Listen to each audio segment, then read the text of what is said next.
हाँ जी, Rakesh please go ahead. Sir मतलब अपने वो होता है ना, हम सुबह हर दिन मतलब अपनी रूटीन बनाते हैं, सुबह से लेके रात तक क्या करना होता है, उसे कभी कभी फॉलो नहीं कर पाते। सोचना अभी नहीं, थोड़ी देर बाद में कर लेते हैं, जब तक वो टाइम निकल जाता है। उसे कैसे रोका जाए? देखो राकेश, जो मैंने इसका मेरे लिए सॉल्यूशन काम किया, एक तो लोगों की कन्विक्शन पार होती ही है। तो अगर मेरे को कोई चैलेंजिंग वर्क है जो मेरे को डिलीवर करना है, तो आदमी अपने आप को उस इन्वायरमेंट में रखेगा कि वो उसके लिए कमिटेड रहे।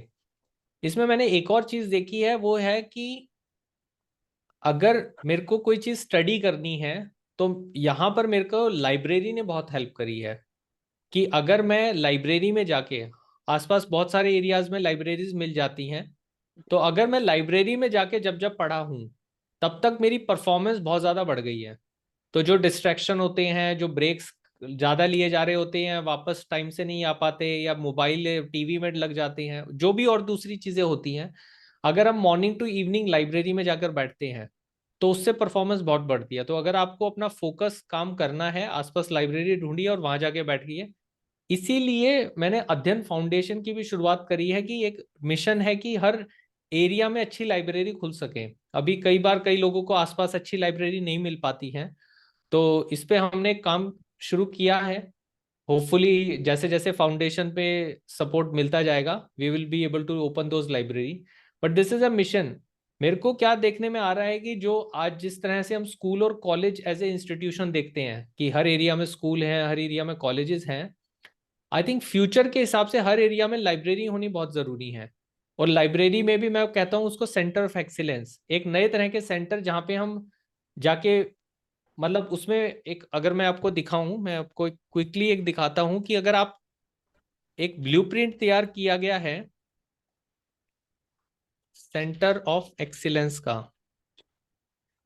तो सेंटर ऑफ एक्सीलेंस का एक ब्लूप्रिंट, एक डिजाइन तैयार किया है कि सेंटर्स होने कैसे चाहिए। तो किसी भी लर्निंग में तीन चीजों का बहुत बड़ा रोल होता है: सेल्फ लर्निंग, पीयर लर्निंग और लर्निंग फ्रॉम एक्सपर्ट।